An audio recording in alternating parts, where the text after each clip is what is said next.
श्री शिवाय नमस्तुभ्यम। हर हर महादेव। दोस्तों, ओम नमः शिवाय। आप सभी को सावन मास की हार्दिक शुभकामनाएं। आप सभी पर भगवान भोलेनाथ का आशीर्वाद सदैव ही बना रहे। आज की वीडियो में आप सुनेंगे सावन मास महात्म्य का अध्याय 9। सावन मास की इस पावन कथा श्रृंखला का आज 9वां दिन है, शनिवार, जो शनिदेव भगवान शिव के न्याय प्रिय अनुयायी और कर्म फलदाता के रूप में पूजनीय है। आज हम सभी श्रद्धा से ध्यान करते हैं भगवान शिव के काल भैरव रूप का, जो अधर्म, पाप और अहंकार का अंत करने वाले हैं। उनके साथ ही साथ आज शनिदेव की भी उपासना अत्यंत फलदायक मानी जाती है, जो हमें कर्म के अनुसार फल देते हैं, लेकिन दया और शरण में आने पर हर कष्ट से उभारते हैं। आज हम सभी प्रार्थना करते हैं, काल भैरव हमारे भीतर छुपे हुए तमस, क्रोध और अहंकार का नाश करें और धर्म की राह पर चलने की शक्ति प्रदान करें। हे माँ पार्वती, हमारे मन को स्थिर, कोमल और करुणामय बनाएं। हे शनिदेव, हमारे जीवन से दुर्भाग्य, पीड़ा और कष्टों का निवारण करें और सत्कर्मों की प्रेरणा दें। यदि कथा श्रवण, व्रत और पूजा में कोई चूक हो जाए तो उसे क्षमा कर अपनी शरण में स्थान दें। सावन मास का यह 9वां दिन आत्मनिरीक्षण, अनुशासन और भक्ति का प्रतीक है, जब शिव और शनि दोनों की कृपा साधक को आध्यात्मिक रूप से सशक्त करती है। प्रिय श्रोताओं, आप सभी से आग्रह है, इस कथा श्रृंखला में अंत तक जुड़े रहें और वीडियो को लाइक, कमेंट और शेयर जरूर करें, ताकि अधिक से अधिक लोग भी इस शिव कथा का लाभ प्राप्त कर सके। तो प्रिय श्रोताओं, प्रेम से बोलिए श्री शिवाय नमस्तुभ्यम। आज के अध्याय में माता पार्वती जी ने भगवान शिव से पूछा कि हे भगवान, आपने जो यह कहा है कि पहले का पर्दी का दर्शन करें, इसका क्या कारण है? क्योंकि वह तो आपका सेवक है। स्वामी के बाद ही सेवक का पूजन हो, यही सनातन धर्म है। देवी पार्वती का प्रश्न सुनकर महादेव जी कहने लगे, देवी, प्रभास क्षेत्र में सोमेश्वर देव के रूप में जो लिंगधारी सदा शिव विराजमान हैं, वे इंद्रियातीत पुरुषों द्वारा चिंतन करने योग्य हैं। उनके वाम भाग में बरहा रूपधारी भगवान विष्णु और दक्षिण में प्रजापति ब्रह्मा जी विराजमान हैं। द्वापर की संधि में कलयुग प्राप्त होने पर स्त्री, मलेच्छ, शूद्र और अन्य पापाचारी मनुष्य भी भगवान सोमनाथ का दर्शन करके शीघ्र ही स्वर्गलोक चले जाते हैं। बालक और वृद्ध सभी उत्तम गति को प्राप्त होते थे। यह देखकर एक बार देवराज इंद्र आदि देवता मेरी शरण में आए और हाथ जोड़कर बोले कि भगवान, आपकी कृपा से यह संपूर्ण स्वर्ग मनुष्यों से भर गया है, इसलिए अब हमारे रहने के लिए कोई दूसरा स्थान दीजिए। जिनके लिए भयंकर कुंभी पाक सजाया गया, रौरव तथा शालमली आदि नरकों का निर्माण किया गया। उन्हें स्वर्ग में स्थित देखकर यमराज ने तो अपना व्यापार ही छोड़ दिया था। तब मैंने कहा, देवताओं, मैंने चंद्रमा की भक्ति से संतुष्ट होकर उनमें यह प्रतिज्ञा की है कि प्रभास क्षेत्र में सदा मेरा निवास रहेगा। मैं अपनी कही हुई किसी भी बात से कभी किसी प्रकार पलट ही नहीं सकता। जो लोग वहां मेरा दर्शन करेंगे वह तो निश्चय ही स्वर्गलोक में जाएंगे। पार्वती यह सुनकर देवता भय से व्याकुल हो गए और तुम्हें वहां खड़े देखकर हाथ जोड़कर तुमसे बोले कि माते, आप ही हमें आश्रय दो। ऐसा कहकर वे तुम्हारी स्तुति करने लगे। देवतागण बोले कि हे देवश्री, आपको नमस्कार है। हे जगदम्बे, आपको नमस्कार है। कमल के समान नेत्रों वाली देवी, आपको नमस्कार है। स्वर्ण के समान गौर आकृति धारण करने वाली हे गौरी, आपको नमस्कार है। जगत की सृष्टि और संहार करने वाली महेश्वरी, आपको नमस्कार है। शंकर प्रिय, आपको नमस्कार है। काल का भी नाश करने वाली हैं कालरात्रि, आपको नमस्कार है। गिरिराज कुमारी, आपको नमस्कार है। आर्यभद्रे, विशालाक्षी, त्रिलोक सुंदरी, आपको नमस्कार है।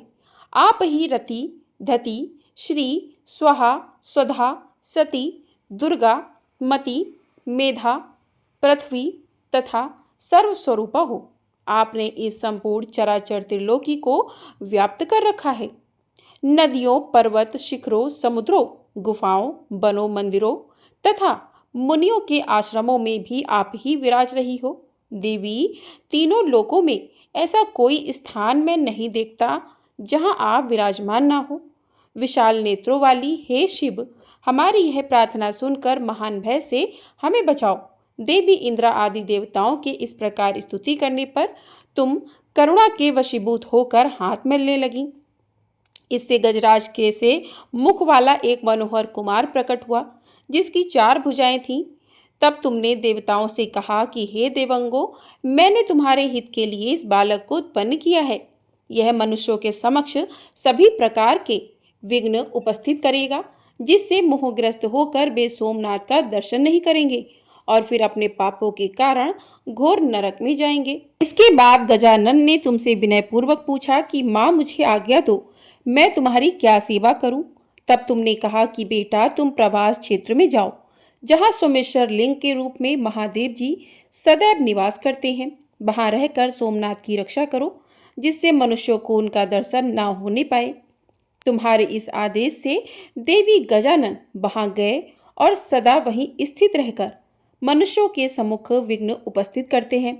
जब किसी मनुष्य को वे सोमनाथ के प्रति आते देखते हैं, तब उसके मार्ग में स्त्री, पुत्र, गृह, क्षेत्र, धन, ध्य आदि का महान मोह लाकर रख देते हैं और इस प्रकार उसके सामने बड़ा भारी विघ्न डालते हैं, जिससे वे मनुष्य सोमेश्वर शिव का दर्शन नहीं कर पाते, या फिर गलकंड आदि रोग पैदा कर देते हैं, जिससे पीड़ित होकर मनुष्य सोमेश्वर के दर्शन से ही वंचित रह जाता है। बेगजानन ही लोक पूजित कपर्दी हैं। इसलिए सोमेश्वर की प्राप्ति के लिए प्रतिदिन प्रयत्न पूर्वक कपर्दी की पूजा करनी चाहिए। उन प्रभास क्षेत्र के रक्षक गणेश जी का निम्नांकित स्रोत द्वारा स्तवन करना चाहिए। महादेवी, मैं कपर्दी का वह विघ्ननाशक स्रोत कहता हूँ। तुम भी सावधान होकर और ध्यान पूर्वक होकर सुनो। ओम विघ्नराज को नमस्कार है, कपर्दी को नमस्कार है, अत्यंत भयंकर दाढ़ वाले प्रवास क्षेत्र निवासी गणेश को नमस्कार है। सोमनाथ की यात्रा के निर्विघ्नता पूर्वक पूर्ण होने के लिए कपर्दी को नमस्कार करके मैं सिद्धि, बुद्धि, प्रियतम, मंगलकारी विघ्नराज की स्तुति करता हूँ, जो महागणपति शूरवीर, किसी से भी पराजित न होने वाले, जय की वृद्धि करने वाले, 1, 2 तथा 4 दांतों वाले, 4 भुजा वाले, त्रिनेत्रधारी, हाथ में त्रिशूल रखने वाले, लाल नेत्रों वाले, वरदायक, अजय, शंकु, कर्ण, प्रचंड, दंडनायक, लौह दंडधारी, मुख से भविष्य ग्रहण करने वाले तथा भविष्य के प्रेम है और पूजित न होने पर जो मनुष्यों के सभी कार्यों में विघ्न डालते हैं, उन महाभयंकर पार्वती नंदन गणेश जी को मैं नमस्कार करता हूँ, जिनके गंड स्थल से मदद की धारा बहती है। नेत्र भयंकर हैं और मुख हाथी के समान है, जिनकी कांत सदा एक सी रहती है, जो ध्रुव, निश्चल और शांत हैं। उन विनायक को मैं प्रणाम करता हूँ। भगवान, आप सबसे पहले प्रकट हुए हैं। आपने प्राचीन देवताओं के कार्य की सिद्धि के लिए हाथी का रूप धारण करके समस्त दानवों को भयभीत किया और अपने को ऋषियों तथा देवताओं का स्वामी सिद्ध कर दिखाया। इस प्रकार हे देवी, पूर्व काल में देवताओं ने शिवपुत्र गणेश जी की स्तुति करके अपना कार्य सिद्ध करने के लिए रक्त, चंदन मिश्रित जल और लाल फूलों से उनका पूजन किया। जो चतुर्थी को लाल वस्त्र धारण करके एक या दोनों समय पूर्वोक्त रूप से गणेश जी की पूजा करता है और नियम से रहते हुए नियमित भोजन करता है, वह सबको अपने वश में कर लेता है। संपूर्ण तीर्थों और समस्त यज्ञों से जो फल मिलता है, उसी को गणेश जी की स्तुति करके मनुष्य बड़ी आसानी से पा लेता है। उसे कभी कोई विघ्न का भय नहीं होता और वह अपने पूर्व जन्म की बातों का स्मरण करने वाला होता है। जो प्रतिदिन इस स्रोत का पाठ करता है, वह 6 महीने में ही इसका फल पा लेता है। वर्ष भर में उसे सिद्धि प्राप्त हो जाती है और भगवान सोमनाथ कृपा पूर्वक उसे फिर दर्शन देते हैं। प्रेम से बोलिए जय भोलेनाथ। आज के अध्याय में बस इतना ही। इसके आगे का वृत्तांत आप अगले अध्याय में सुनेंगे। प्रेम से बोलिए हर हर महादेव। तो प्रिय भक्तजनों, अब आप सुनिए एक ऐसी कहानी जिसमें आप जानेंगे कि वास्तविक दुख आखिर होता क्या है। हम सभी अपने अपने दुखों से परेशान रहते हैं। क्या हमारे यह दुख असली दुख हैं? एक बार भगवान शिव धरती लोक पर भ्रमण करने के लिए गए। उन्होंने वहां एक युवक को देखा जो ईश्वर को दोष देता जा रहा था। वह युवक अपने जीवन से निराश भी था और दुखी भी बहुत था।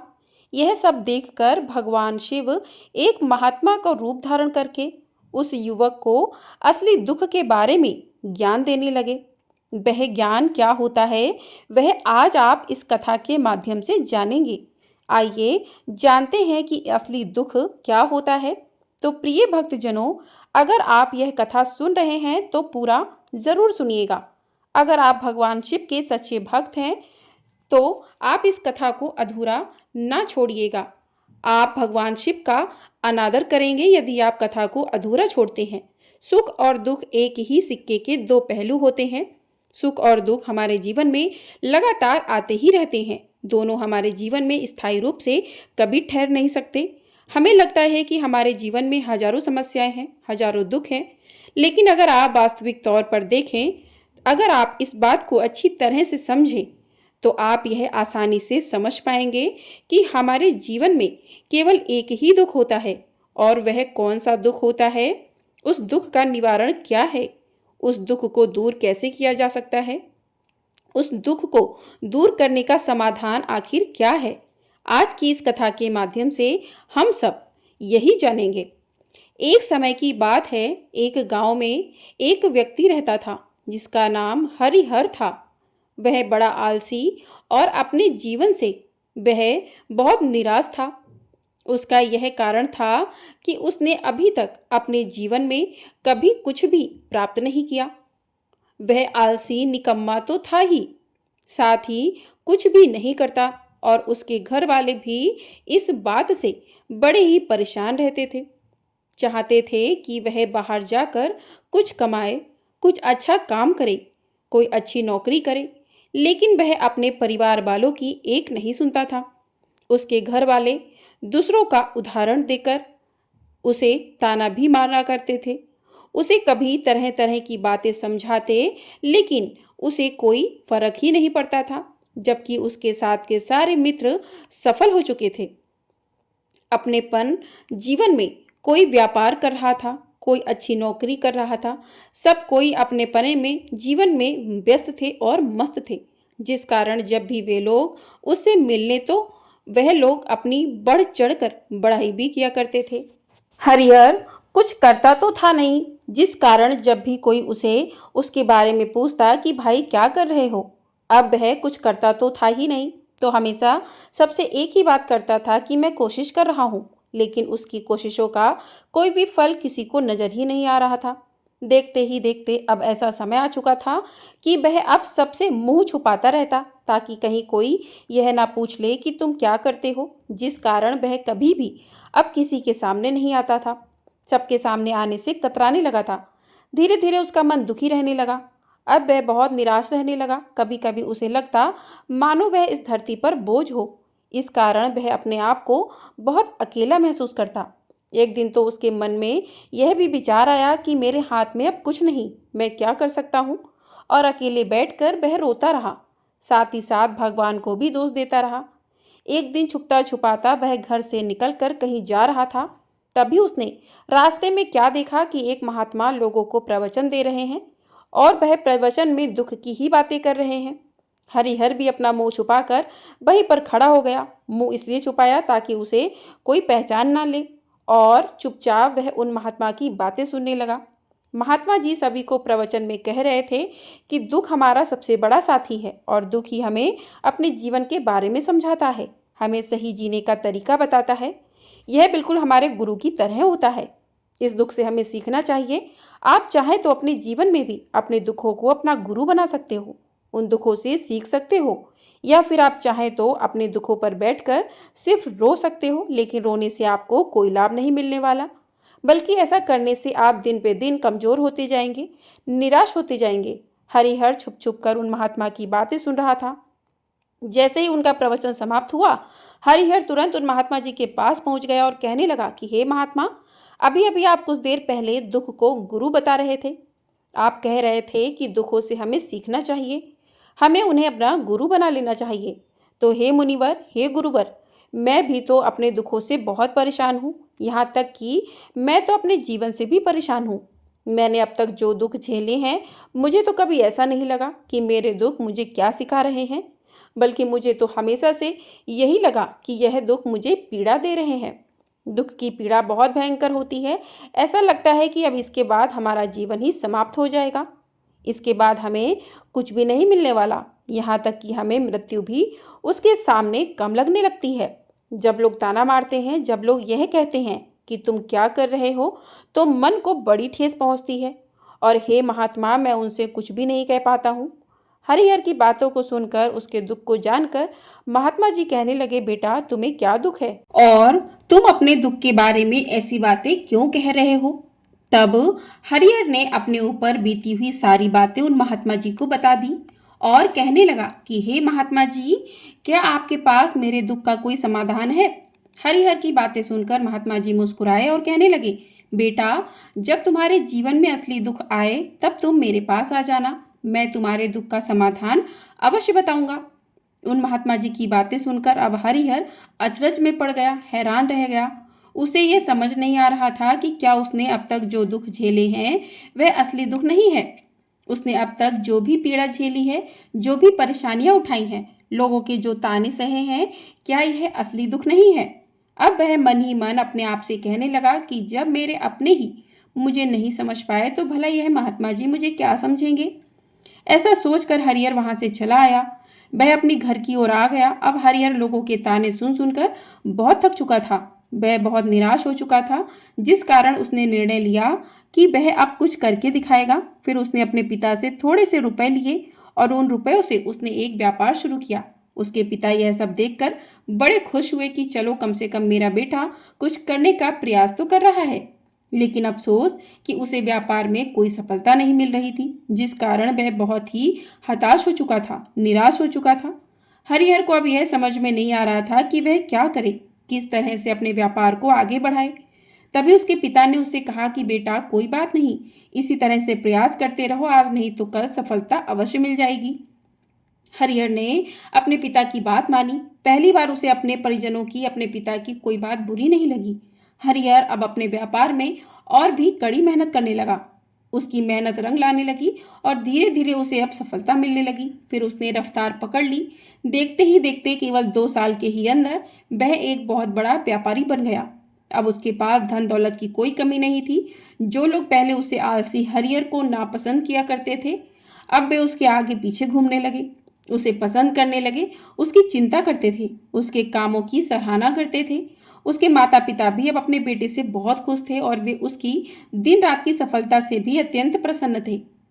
धीरे धीरे हरिहर के मित्रों की संख्या भी बढ़ने लगी, क्योंकि कुछ समय पहले तक उसके आलसी रहने के कारण उसके मित्रों ने भी उसका साथ छोड़ दिया था।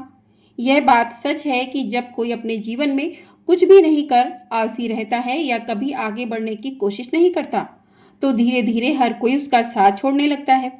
अब हरिहर के कुछ मित्रों ने उसे यह सलाह दी कि उसे अपना व्यापार और तेजी से बढ़ाना चाहिए, उसे अपने व्यापार को और फैलाना चाहिए।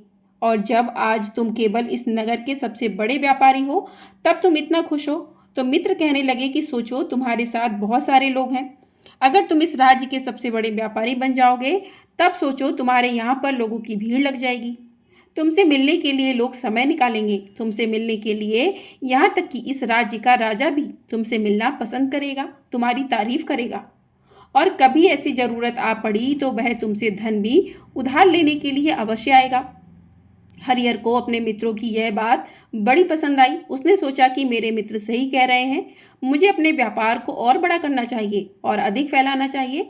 तभी तो हर कोई मेरे बारे में जान सकेगा, हर कोई मुझे पहचान सकेगा। अब उसने बिना देरी किए, अपने समय को बिना गवाए अपने व्यापार में और कड़ी मेहनत करने लगा।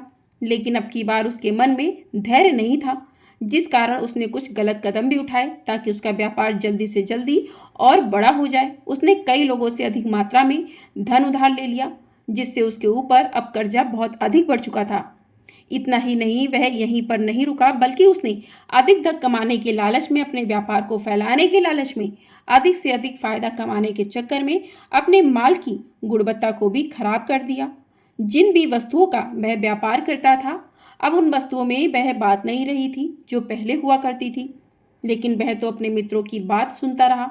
जैसे उसके मित्र कहते वह वैसा ही करते चला जा रहा था। यहाँ तक कि उसने अपने व्यापार को और भी तेजी से बढ़ाने के लिए दूसरे छोटे छोटे व्यापारियों के खिलाफ षड्यंत्र भी रचने शुरू कर दिए, जिस कारण उसके मन में अब पहले जैसा सुकून नहीं था। अब तो उसे रातों की नींद भी नहीं आती थी। अब उसके मन में केवल और केवल एक ही विचार रहता कि किस तरह से उसका व्यापार पूरे राज्य में फैल जाए और वह इस राज्य का सबसे बड़ा व्यापारी बन जाए। इसी धुन में वह रात दिन केवल बड़ा व्यापारी बनने के लिए मेहनत में लगा रहता। हरिहर के पास बहुत सारे नौकर चाकर और सारी सुख सुविधाएं थीं, लेकिन उसके बाद भी वह उन चीज़ों का लाभ नहीं उठा पा रहा था, क्योंकि उसका पूरा पूरा ध्यान तो केवल अपने व्यापार को और अधिक प्रगति पर ले जाना था। एक दिन हरिहर एक मार्ग से गुजर रहा था। तभी रास्ते में हरिहर को उन्हीं महात्मा का आश्रम दिखाई दिया। यह देखकर वह उन महात्मा जी के पास गया और उनसे कहने लगा कि हे महात्मा जी, आपने एक बार कहा था कि जब जब मेरे जीवन में कोई असली दुख आए तब मैं आपके पास आऊं। तो हे महात्मा जी, अब वह समय आ गया है। इसी कारण ही मैं आपके पास यहाँ आया हूँ। आज मैं बहुत दुखी हूँ। मैं रातों को सो नहीं पाता। मेरे पास सब कुछ होते हुए भी मैं उनका लाभ नहीं उठा पाता। उसने अपनी फिर सारी बातें महात्मा जी को बताई। महात्मा जी हरिहर से कहने लगे, बेटा, जब तुम पहली बार आए थे तब भी तुम बहुत दुखी थे, लेकिन तब तुमने अपने दुख से क्या सीखा? महात्मा जी की बातें सुनकर हरिहर बोला कि हे महात्मा, जब मैं अपने जीवन में कुछ भी नहीं था, मैं अपने जीवन में कुछ भी नहीं कर पा रहा था, तब मैंने अपने दुखों से यह सीखा कि केवल सोचने मात्र से कुछ नहीं होगा। उसके लिए हमें कुछ करना भी पड़ेगा। और केवल कोई कर्म करना ही सफलता नहीं है, बल्कि उस कर्म को उसके अंजाम तक पहुंचाना ही हमें सफल बनाता है। फिर चाहे रास्ता कैसा भी हो, चाहे परिस्थितियां कैसी भी क्यों ना हो, फिर चाहे उस प्रगति के मार्ग में कितनी ही बाधाएं आपके रास्ते में क्यों ना आ जाएं, आप तब भी हौसला बनाए रखो, कोई उम्मीद ना छोड़ो, अपने काम पर डटे रहो। यह सोच कर ही हे महात्मा, जब मैं अपने काम को सफल नहीं कर लेता और जब तक मैं अपने लक्ष्य को नहीं प्राप्त कर लेता, तब तक मैं इस कार्य को करता रहूंगा। मैं इस काम में अवश्य ही सफल होकर रहूंगा। जब बाकी लोग केवल सफल लोगों को ही महत्व देते हैं, वे लोगों के कर्म को महत्व नहीं देते। हरिहर की यह सारी बातें सुनकर महात्मा जी कहने लगे, बेटा, जब तुम्हारे जीवन में असली दुख आए तब तुम मेरे पास आना, मैं तुम्हारी समस्या का समाधान अवश्य करूंगा। इतना कहकर महात्मा जी वहां से चले गए। हरिहर अब की बार फिर से उनकी बातों को सुनकर आश्चर्यचकित रह गया। उसे अभी यह समझ नहीं आ रहा था कि उसने जो परेशानियां अब तक सही हैं, क्या वह असली दुख नहीं है। अब हरिहर के मन में एक सवाल उठने लगा कि असली दुख आखिर है क्या, इसकी पहचान क्या है, और मुझे पता कैसे चलेगा कि संसार में असली दुखी मैं हूं या कोई और। लेकिन उसने उस समय महात्मा जी से कुछ नहीं कहा। तभी वह महात्मा हरिहर के पास एक बड़ा सा घड़ा लेकर पहुंच गया। उस घड़े के अंदर सोने के सिक्के थे और उस घड़े को देते हुए महात्मा हरिहर से कहने लगे कि बेटा, तुम इसे उस पेड़ के नीचे मिट्टी में दबा दो, क्योंकि यह मेरे किसी काम का नहीं है। जब मुझे इसकी ज़रूरत पड़ेगी तो मैं वहां से खोदकर इसे निकाल लूंगा, लेकिन अभी के लिए यही सही है कि तुम इसे वहां मिट्टी खोदकर नीचे दबा दो। हरिहर ने उन महात्मा जी की बात मान ली और वह घड़ा मिट्टी में दबा दिया। इतना सब करने के बाद हरिहर उन महात्मा जी को प्रणाम करके वहां से वापस अपने घर की ओर लौट आया। धीरे धीरे समय बीता। समय के साथ साथ अब हरिहर व्यापार में और भी अधिक प्रगति कर चुका था, लेकिन उसकी वस्तुओं की गुणवत्ता अच्छी न होने के कारण अब उसके व्यापार में उसे घाटा लगने लगा। धीरे धीरे ऐसा समय आया कि उसका व्यापार पूरी तरह से चौपट हो गया। अब उसके पास कुछ भी नहीं बचा था। उसने अपने मित्रों से जो कर्ज लिया था, वह कर्ज भी तो उसे चुकाने थे, लेकिन हरिहर यह सोचकर निश्चिंत था कि उसने वह कर्ज अपने मित्रों से लिए हैं, जिसे वह थोड़े दिनों बाद चुका सकता है। वह यह सोच ही रहा था कि उसका मित्र उसके बुरे समय पर साथ देंगे, लेकिन सबसे पहले उसके मित्र ही अपना कर्ज वापस लौटने की मांग करने लगे। तब हरिहर को एहसास हुआ कि कोई भी अपना नहीं है। उसने अपने मित्रों से उस कर्ज को लौटाने के लिए थोड़ा समय और मांगा, लेकिन हरिहर के किसी भी मित्र ने उस कर्ज को लौटाने के लिए उसे समय ही नहीं दिया, बल्कि वे लोग तो उसे जान से मारने की धमकी ही देने लगे। अपने मित्रों के मुंह से यह सब सुनकर हरियर बहुत ही आश्चर्यचकित रह गया। वह जो कुछ भी सोच रहा था उसका उल्टा ही उसके साथ हो रहा था। व्यापार के चलते उसने इतने मित्र बने थे, इतने शुभचिंतक बने थे, और अब व्यापार में घाटा होने के कारण वे सब उससे दूर जाने लगे थे। हर कोई उससे पीछा छुड़ाना चाहता था। इस परेशानी में उसका साथ कोई नहीं देना चाहता था। धीरे धीरे यह हुआ कि उसकी सारी संपत्ति नीलाम हो गई। अब उसके पास कुछ भी नहीं बचा। वह पहले की तरह सड़क पर आ चुका था। एक दिन हरिहर ने फिर अपने पिताजी से कहा कि पिताजी, मेरी कुछ मदद कीजिए, मेरे ऊपर बहुत कर्ज है, मुझे उसे लौटाना है, कृपया करके आप मुझे थोड़ा सा धन दे दीजिए। इस प्रकार हरिहर के पिता ने हरिहर से कहा कि बेटा, मेरे पास तो बस यही एक छोटा सा घर है, और अगर यह भी मैं तुम्हें दे दूं तो मैं, तुम्हारी माँ और मैं कहाँ रहेंगे? हमें भी दर दर की ठोकरें खानी पड़ेंगी। बेटा, अब तो ले देकर केवल यही एक संपत्ति हमारे पास बची है, इसलिए मैं तुमसे माफी मांगता हूँ। अपने पिता के मुख से यह सब बातें सुनकर हरिहर अपना मुंह लेकर चुपचाप वहां से चला गया। मन ही मन सोच रहा था कि मेरे पास तो अब कुछ भी नहीं बचा। मेरे पास जो कुछ भी था वह सब कुछ तो लुट चुका है। मेरा तो सब कुछ बर्बाद हो चुका है। अब भला मैं जीकर क्या करूंगा? अब तो मेरे पास केवल एक ही रास्ता है जिससे मैं अपने कर्जदार से पीछा छुड़ा सकता हूँ। यह सोचता हुआ हरिहर एक ऊंची पहाड़ी की ओर पहुंचा। वहां पहाड़ी पर चढ़ने ही जा रहा था कि तभी उसे याद आया कि उन महात्मा जी ने कहा था कि जब तुम पर असली दुख आए तब तुम मेरे पास आना, मैं तुम्हारी समस्या का समाधान अवश्य करूंगा। यह सोचकर हरिहर के मन में एक बार फिर से आशा की लहर दौड़ पड़ी। हरिहर दौड़ता हुआ उन महात्मा जी के पास पहुंचा और हरिहर ने उन्हें प्रणाम करके अपने ऊपर बीती हुई हर एक बात उन्हें सच सच बता दी। फिर कहने लगा कि हे महात्मा, आपने कहा था कि जब मेरे ऊपर असली दुख आए तब आप उसका समाधान अवश्य करेंगे। तभी वह महात्मा जी हरिहर की इस बात को सुनकर मुस्कुराने लगे और कहने लगे, बेटा, कहाँ है असली दुख? अरे, जब असली दुख तुम्हारे जीवन में आएगा तो मैं उसका समाधान भी अवश्य करूंगा। उन महात्मा जी के मुख से सुनकर अब तो हरिहर के सब्र का बांध टूट गया। सोचने लगा कि मुझ पर मुसीबतों का पहाड़ टूट पड़ा है, मेरा सब कुछ नष्ट हो चुका है, इससे बड़ा दुख मेरे लिए और क्या होगा। और यह महात्मा जी अभी कह रहे हैं कि जब असली दुख आए तब तुम मेरे पास आना।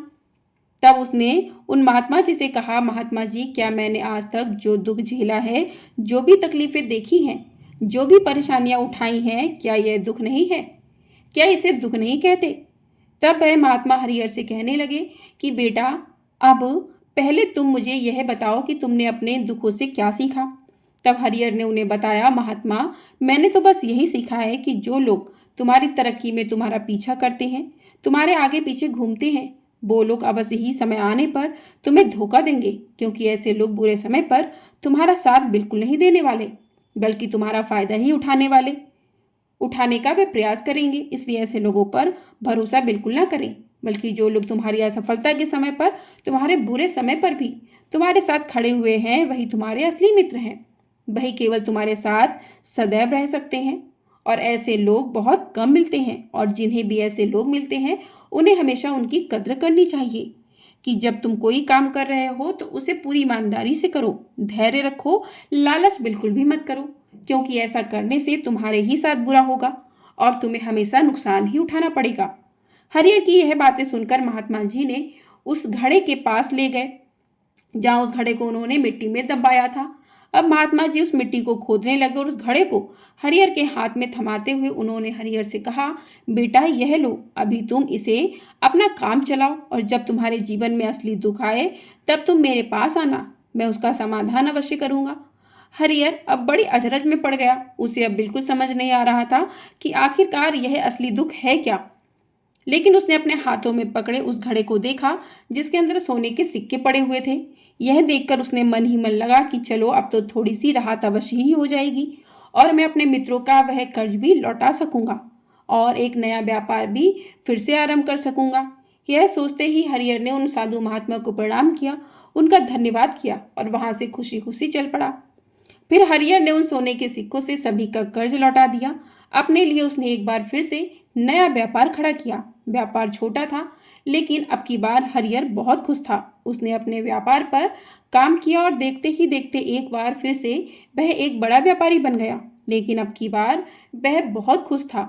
क्योंकि उसने इस बार कोई लालच नहीं किया था, ना ही किसी के खिलाफ कोई षड्यंत्र रचा था, बल्कि उसने पूरी पूरी ईमानदारी से, पूरी मेहनत के साथ अपने व्यापार पर काम किया। लेकिन जैसे जैसे आप धनी होते जाएंगे तो आपके मन में एक डर उत्पन्न होने लगता है, और वह डर है अपनी दौलत को, अपनी सुख सुविधा संपदा को खोने का, जिस कारण आप लोग पुण्यदान करना शुरू कर देते हैं, लोगों की मदद करते हैं ताकि आपके जीवन में कभी कोई दुख ना आए। लेकिन यह जीवन सुख और दुख का संगम है। जीवन में सुख और दुख एक के बाद एक आते ही रहते हैं, जिस कारण हर किसी को कभी सुख तो कभी दुख का सामना करना ही पड़ता है। इसी वजह से एक बार फिर से हरिहर के जीवन में एक और दुख आया। अब की बार उसके माता और पिता दोनों की ही मृत्यु हो गई। हरिहर अपने माता पिता से बहुत प्रेम करता था, जिस कारण उसने मन को बहुत गहरा आघात लगा। जब आखिरी बार वह उन्हें देख रहा था तो उसके मन में हजारों सवाल पैदा हो गए। उसने सोचा कि जिस संपत्ति के लिए वह हमेशा लड़ते झगड़ते रहते थे, आज उसकी देखभाल करने के लिए कोई नहीं था। उसके माता पिता ने जो भी मेहनत की थी, अपने जीवन में जो कुछ भी कमाया था, वह सब तो यहाँ का यहीं रह गया। लेकिन अब सब कुछ खत्म हो चुका था। हरिहर का मन अब बहुत बेचैन हो रहा था। उसके मन में हजारों सवाल आ रहे थे और वह अपने आप को बहुत अकेला महसूस कर रहा था। उसे बड़ा खाली सा लग रहा था। उसने इधर उधर देखा, लेकिन उसे कुछ समझ नहीं आया। तभी उसे उन्हीं महात्मा जी की याद आई और वह तुरंत ही भागा भागा उन महात्मा जी के पास पहुंचा।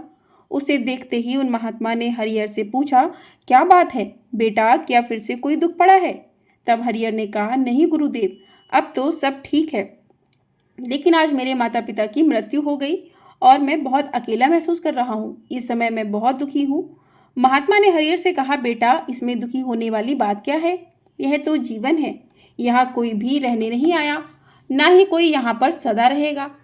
हम सबको एक ना एक दिन मरना ही है। मृत्यु कब आएगी किसी को नहीं पता, कोई नहीं जानता। हो सकता है कि तुम्हारी मृत्यु कल ही हो जाए। महात्मा जी की बात सुनते ही हरिहर बोला, महात्मा जी, मैं तो अभी जवान हूँ, मुझे तो अभी अपनी पूरी उम्र जीना है। मैं तो कुछ करना चाहता हूँ, और आप कह रहे हैं कि मैं कभी भी मृत्यु को प्राप्त हो सकता हूँ।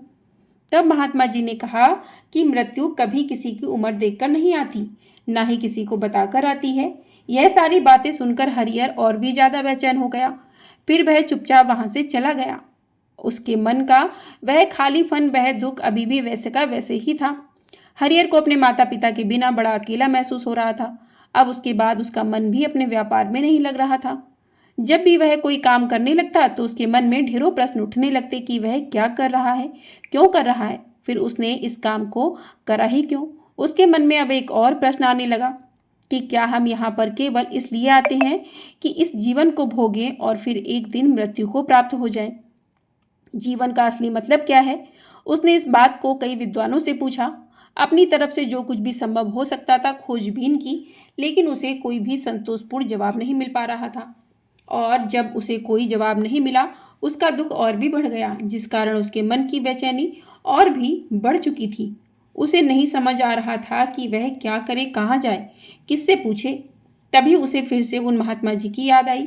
हरिहर एक बार फिर से उन्हीं महात्मा जी के आश्रम में था और उसने अपने मन की सारी व्यथा, सारी परेशानी महात्मा जी को बता दी।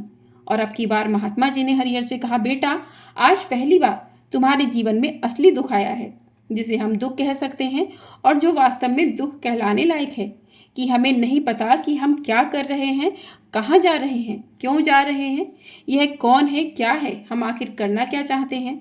तभी हरिहर उन महात्मा से कहने लगा कि हे गुरुदेव, अब तो आप ही मेरे उस दुख का समाधान कीजिए। महात्मा जी ने हरिहर से कहा कि हम सबके अंदर क्रोध, लालच, लोभ जैसी वासना हमारे अंदर घर करके बैठ जाती हैं, जिस कारण हम अपने जीवन को टुकड़ों में जीते हैं और हमारी चेतना कभी एक नहीं हो पाती। हम कभी एक जगह नहीं सोच पाते, समझ पाते, और हमारी ऊर्जा शक्ति भी पूरी तरीके से छिन्न भिन्न हो जाती है। और आजकल के इस भागम भाग भरे दौर में तो हमारे पास इतना भी समय नहीं कि हम एक पल भी निकाल कर, एक पल के लिए भी पीछे मुड़कर अपने आप को देख सकें, अपने आप को समझ सकें कि वास्तव में हर कोई यहाँ पर अपने जीवन भर केवल दुख ही दुख कहकर ही चिल्लाता रहता है। हर कोई कहता रहता है कि मैं दुखी हूँ। उसका समाधान निकालने का भी हर कोई अपनी तरीके से पूरा प्रयास करता है, लेकिन जिसे हम दुख समझते हैं वह तो दुख है ही नहीं। तो फिर इसका समाधान आपको कहाँ से मिलेगा? यह तो परिस्थितियां हैं जिसके कारण हम अपने आप को दुखी समझते हैं। ऐसा लगता है मानो हम बड़ी तकलीफ में हैं। जैसे ही हम एक परिस्थिति से निकलते हैं, किसी दूसरी परिस्थिति में फंसकर रह जाते हैं। जैसे ही हमारी एक समस्या खत्म होती है, दूसरी समस्या हमारे मुंह बाएं खड़ी होती है। और जब हम इन परिस्थितियों से हार मान लेते हैं, तब हमें लगता है कि हमारे सामने कोई रास्ता ही नहीं बचा। हमारे सामने तब केवल एक ही रास्ता नजर आता है, और वह है मृत्यु। लेकिन यह कोई समाधान नहीं है, यह कोई रास्ता नहीं है बचाव का। इसलिए यदि आप सचमुच अपनी समस्याओं का समाधान चाहते हैं, अपने दुखों को दूर करना चाहते हैं, तो अपने आप को इकट्ठा करना सीखें। अपनी ऊर्जा को इकट्ठा कीजिए। अपने ऊपर ध्यान लगाकर मृत्यु से पहले अपने आप को पहचानो। अपने आप को जानने दो। अपने आप को बिखरने ना दो। तभी हरिहर उन महात्मा जी से कहने लगा कि हे गुरुदेव, क्या फिर हमें इस जीवन को नहीं जीना चाहिए? क्या हमें अपनी इच्छाओं को, भौतिक इच्छाओं को पूरा नहीं करना चाहिए? महात्मा जी हरिहर से कहने लगे कि हमें किसी से भी लगाव नहीं रखना चाहिए। हमें अपनी इच्छा को मार देना चाहिए। हमें संपत्ति इकट्ठा नहीं करनी चाहिए। कि हम मनुष्यों की इच्छाएं, कामनाएं ऐसी होती हैं जैसे मानव की एक पर्वत से गिरता हुआ झरना, जिस पर किसी का कोई नियंत्रण नहीं है, सिवाय देखते रहने के और परेशान होने के। लेकिन जब तुम अपने ऊपर ध्यान देने लगते हो, तब तुम अपने आप को पहचान जाते हो, समझ जाते हो। तभी तुम इस पर नियंत्रण पा सकते हो। इच्छाओं का नियंत्रण करना तो तुम्हारे बस में होता है। यदि तुम चाहो तो इन इच्छाओं की पूर्ति अवश्य कर सकते हो। महात्मा जी की कही बातें सुनकर हरिहर ने महात्मा जी से कहा, हे गुरुदेव, आपका बहुत बहुत धन्यवाद। आज आपने मेरे सबसे बड़ी समस्या का समाधान कर दिया है, और मैं आज से ही अपने आप को एकत्रित करूंगा। गुरुदेव, मानव शरीर में बहुत ऊर्जा है, बहुत शक्ति है, पर वह बेकार के कामों में लग जाती है, जिस कारण हमारा जीवन बेकार की चीज़ों में लगा रहता है। लेकिन हम कभी भी इस पर अपना ध्यान नहीं देते। हम कभी भी अपनी ऊर्जा को केंद्रित नहीं करते, अपने ऊपर कभी ध्यान नहीं देते। हमारा जीवन भी कुछ ऐसा ही है, और हम अपने जीवन में हमेशा ऊपर वाले से सवाल करते ही रहते हैं कि हमारे जीवन में इतना दुख क्यों है।